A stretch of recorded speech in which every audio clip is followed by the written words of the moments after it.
ถ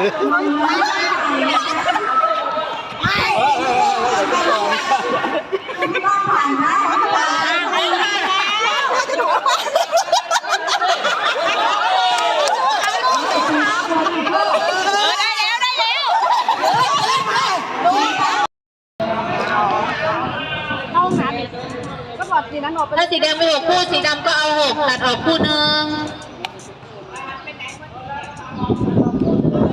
ตัดออกคู่หนึ่งโอเค6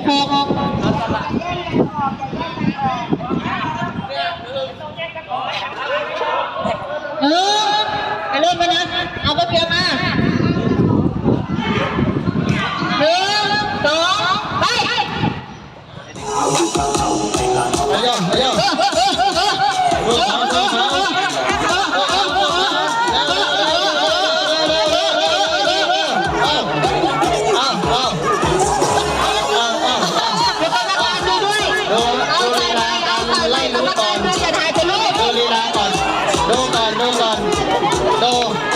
พี่แอมมาสู้เขาได้ไหมพี่แอมอย่าใช้มือนะจ๊ะอย่าใช้มือนะจ๊ะอย่าใช้มือนะจ๊ะตะควันว่าหนูไม่ไหวแล้วอย่าใช้มือนะจ๊ะ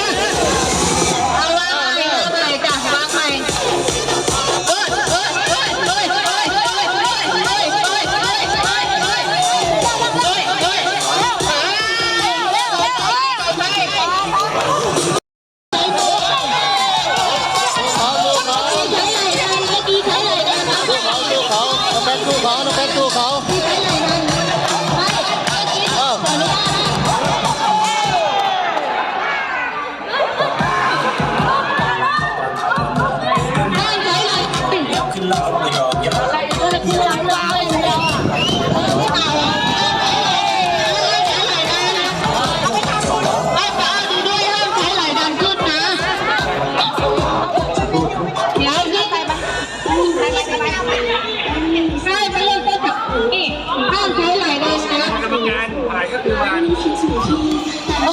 สู้เขาดูเขา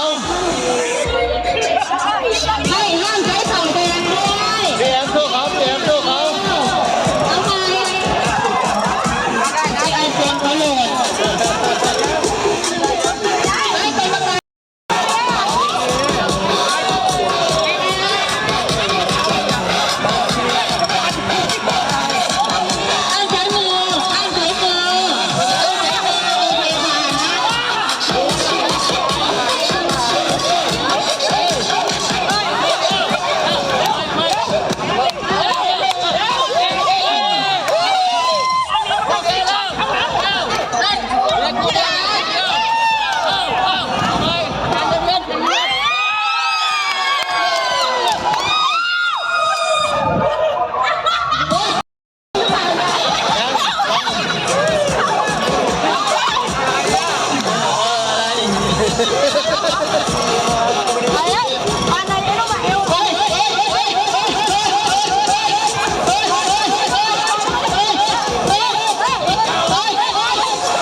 อย่าไปช่วยกดดันทำไมล่ะ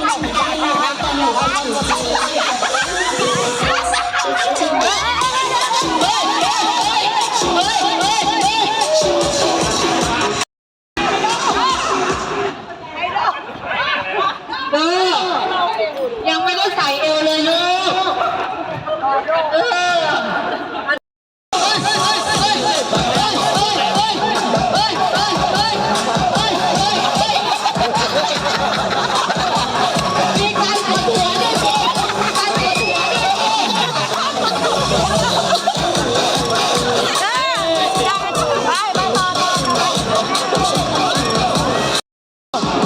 ช่วยหน่อยแล้วเ